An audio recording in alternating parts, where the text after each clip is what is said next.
This is where the magic happens.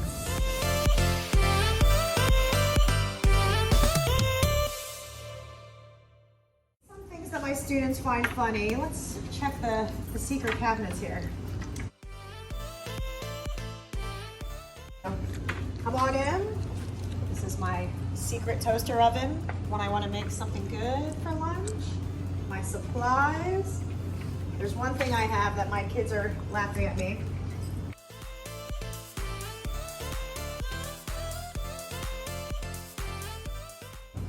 Snacks.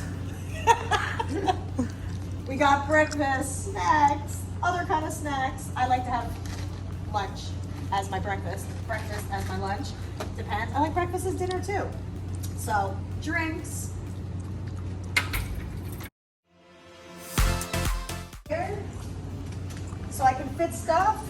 Always holding my son's lunch, which is funny. And we got a few drinks ready to go. I don't have anything in my freezer yet, but one of these days I will put something in my toaster oven. But I do have a nice freezer now. Very fancy. This is the desk where a lot of the teaching happens. Use the doc cam so they can see everything I do. Nice, beautiful smartboard right there. And then we have this used to be a bathroom apparently, but in high schools it is not allowed. So it is my storage closet. Come on in. I have some of my files, just a bunch of things. And that is my room.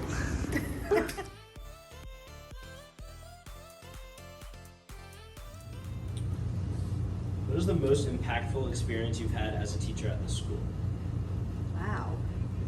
You know, I have to be honest, a lot of times, years down the road, when I have students that are in college and they have left the high school, I feel like I have made an impact with a bunch of the students because many of them will email me and tell me how they use my notes and how it helped them with their college trigonometry class or college algebra class, and how they really felt prepared from everything that I had taught them in the class that I had them in high school. Would you ever consider coaching the cheer team here at school since you were on the cheer team as a student here? That is a very good question.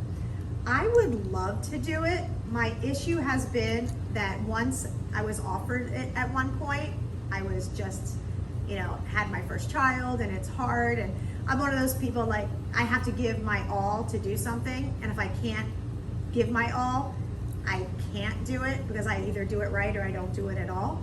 And then as my kids got older, they're very involved in travel sports, which takes up a lot of my nights and weekends where I wouldn't be able to see my own children do a lot of their sports and watch them compete if I had to be here, which I would, because it's a very time-consuming job with weekend games. But maybe one day in the near future, if it is needed, of course, and I don't have all those exciting things going on with my own children and I have time to spare, it is something I would love doing because it was something I enjoyed doing as a student.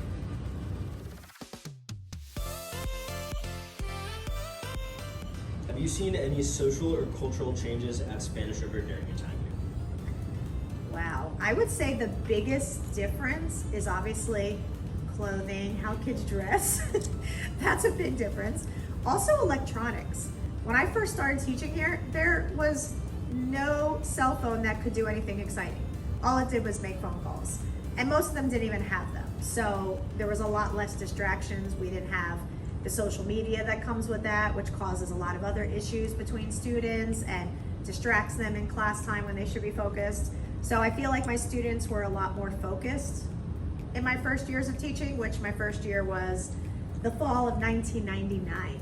So those first few years where honestly, I enjoyed it a little bit more because they didn't have so many things, not just to distract them in class, but in their overall social life and everything else as well. Things were more simple.